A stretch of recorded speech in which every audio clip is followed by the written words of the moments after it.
What's up, top smokers? It's your boy Dro, and I'm here with Rich Jones. Yes, sir.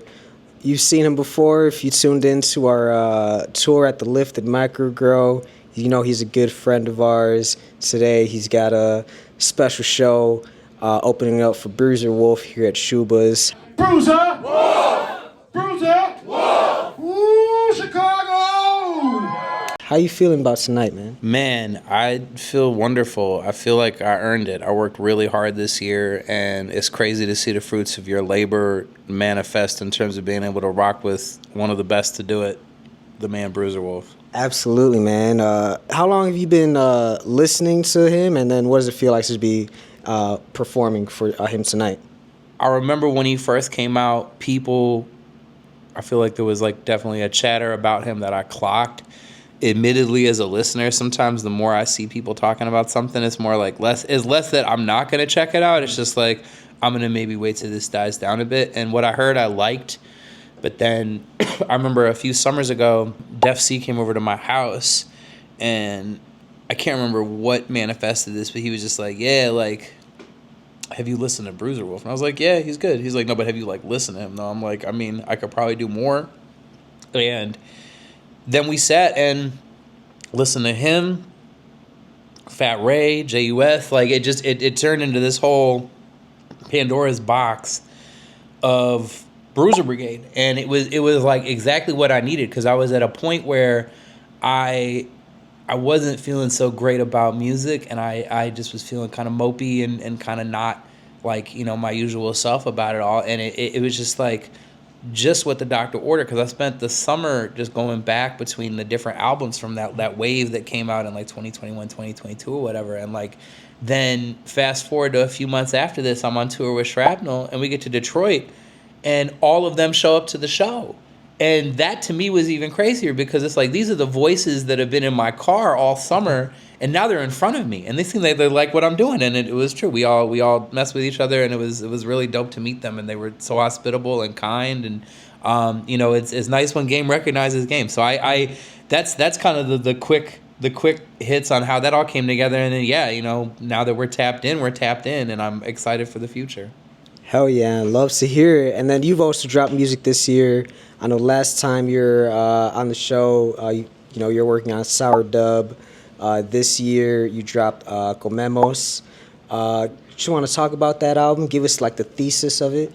Absolutely. So Sour Dub and Comemos are part of a trilogy called the Speedrunner Suite. It's a bit of a tongue-in-cheek joke, because if you know speedrunning in video games, it's like, you know, you're just trying to get through the map as quick as possible. And I feel like my joke on that is these albums took me roughly 4 or 5 years to finish, but in terms of like actually finishing them, it was rather quick. It's just like I had to lock in and do it. And so there's a part 3 coming, which, you know, you'll hear about in 2026. But with part 1, I think Sour Dub is kind of like laying the field, laying the table, so to speak. And I think is very much rooted, I think, in some of my previous projects that have come out, Blue Beach and Smoke Detector. And then Comemos, to me, I feel like in some ways is spiritually kind of our project, where we're really trying to show gratitude and appreciate what we have and share what we have. I think that's a big message of that project, because when I remember when I first heard the word Comemos, I was taking Spanish lessons on Duolingo, and I remember that word came across, and I was like, we eat. This is perfect, because that's what I love to do. I love to share experiences, plates, smoke, you know, whatever with my friends and my family. And so it just made so much sense, because, you know, this is an exchange, and I hope we can all sit down and enjoy this together and be in this universe. And it's I think in some ways a bit bittersweet, because I feel like, you know, some of the parts of it that you might find to be like a bit sad and beautiful as deeply intentional, because I in some ways, I don't mean to be depressing, but it's a bit of a hospice album. I think things are going poorly, and I think sometimes you have to kind of just enjoy things while they exist, because time is running out, or may be short. And I really wanted to kind of have that be kind of a central theme to it, and really hit people in the feels, so to speak.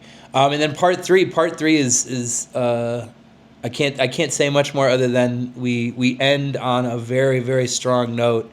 And I got to be honest, like, it's been a journey. 5 years of my life working on these 3 projects, and then with some EPs in between. Like, it was Decidedly So with Golden Beats, Blue Beach with Killer Kane, Swiss Camo with Nate Fox. It's been a journey, but now we're getting ready to complete it. And gosh, I almost feel like, I can't wait to see what happens next, because I feel like the growth is just so obvious. That's beautiful, man. Loves to hear that. And then, so you also mentioned you love smoking. Obviously, we're here at Top Smokers, man. So I'm curious to know, what were some of your top smokes of the year? I had a really great day. I had Moonbow, Lemon Tree, and Triangle Offense in quick succession. The homie gave me just like the perfect trio, and it was one really fed into the other, and it felt like what I'd been looking for a long time.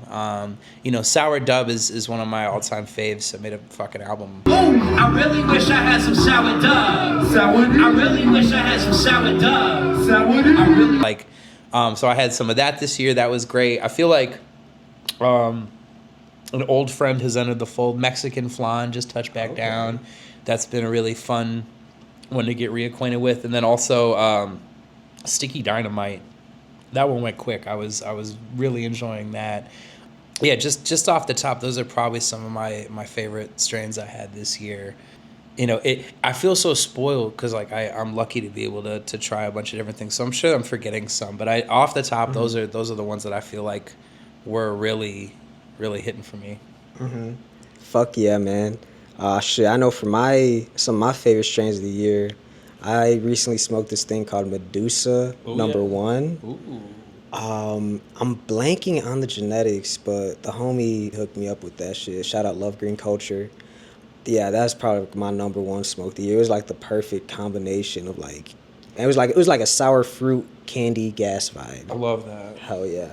That's awesome. Yeah, that's like we love when it does that. I also I don't get to experience it as much. I love when it kind of gets like an ammonia kind of taste to it too. That one, usually that's like accompanied with like lighter green kind of leaves. I remember the first time I experienced that, we were getting some tree from Washington State, and it was like so sticky that you could like make like a softball with it and then just break that off.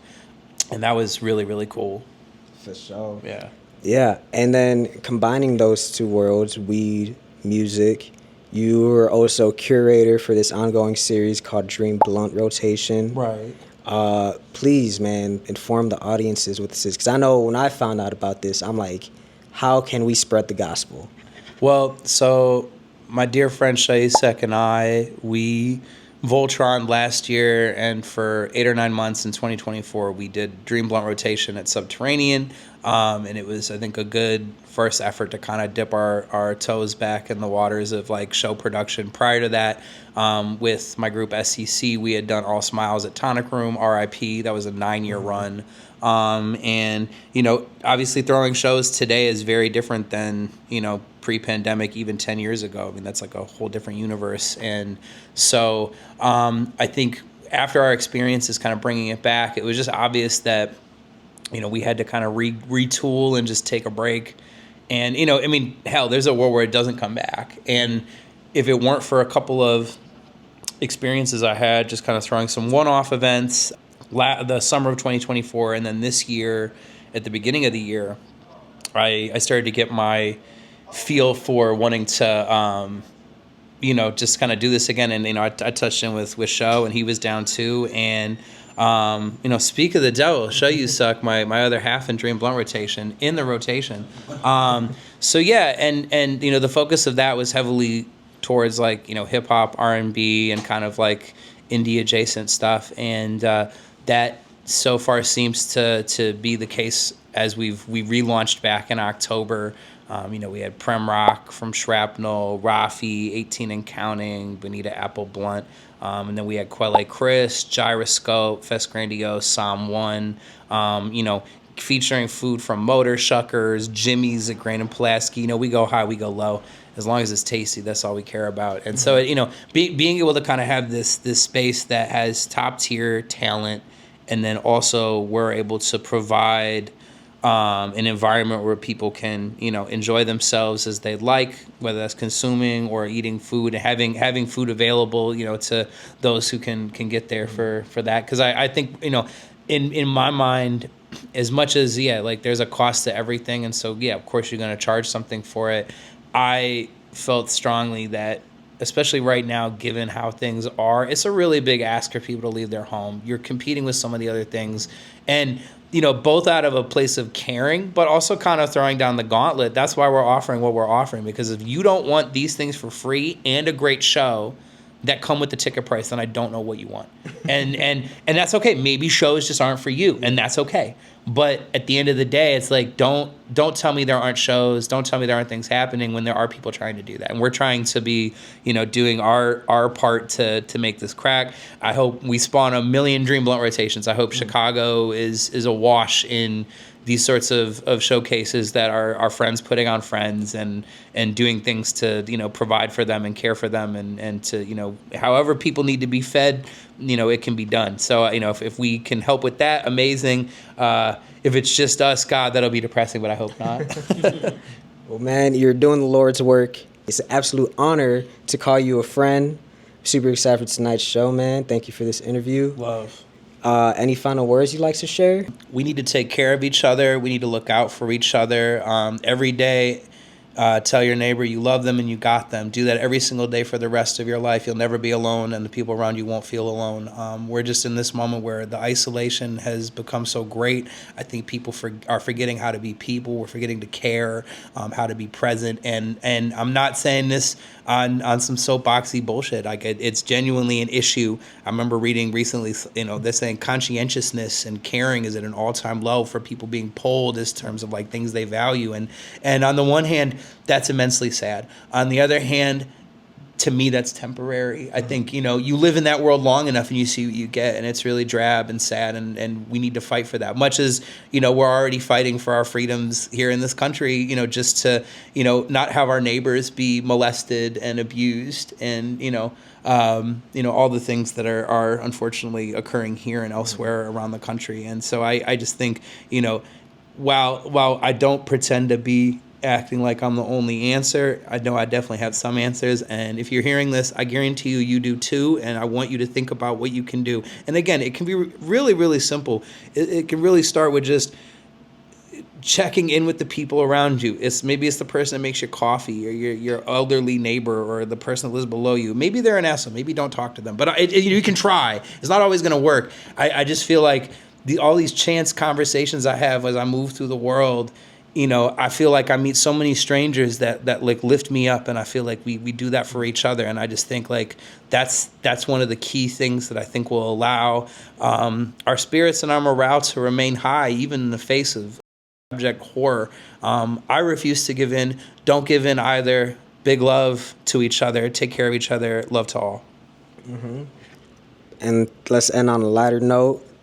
What's the highest you've ever been? The highest I've ever been was in college. My friends had gotten some PVC piping and made an 8-foot bong called the Bong Zuka, and this shit hit. I got so high, I could not keep my eyes open. This is a two-parter. And it turned out that the glue they used for the PVC piping was not legit. So that might have been a 2-for-1 special. On the other hand, that's smoking. Now, on some other shit, edibles type shit, I remember I ate a dime-sized piece of a brownie, and I'd been smoking, and then someone gave me this like dime-sized piece of a brownie, like 1,000 milligram brownie. A little corner goes a long way. And I'll never forget, I walked from Wicker Park to my apartment over in Logan Park, Square Town, Humboldt Town, whatever, the realtor wants to call it. And I just remember that was the summer of Jumpman. And so all I heard was Jumpman reverberating down Milwaukee Avenue. And it was from all the cars. And it was very, very trippy. It was very, very dubby and psychedelic. And then there was one car in particular that was like this maroon Subaru with this bald old dude. And he had all his windows down. He was blasting, I think, the live version of Comfortably Numb by Pink Floyd. And that was really trippy because he would drive about 100 feet in front of me, and so it would get faint, and then I'd catch up with it, and then it would get faint. It was like someone messing with the fader with me. Yeah. And then so it took me about 30-ish, 40-ish minutes to get home. I'm laughing, but I'm also quite spun. And I get into my lady's bed to lie down, and you know, I don't think we had any grand plans, but I didn't exactly plan on falling asleep either. And she claims that she came in and my eyes were open, but I was unresponsive, but alive. Unresponsive, but alive. So here, I hope, unless this is heaven and I'm opening for Bruiser Wolf in heaven, then hey. Yeah, so that's probably with the smoke, 2008 for the edibles, 2013 or 14 or whatever. For sure, man. Well, thank you again for your time. I'm Dro. This is Rich Jones. We're Top Smokers, and we're out.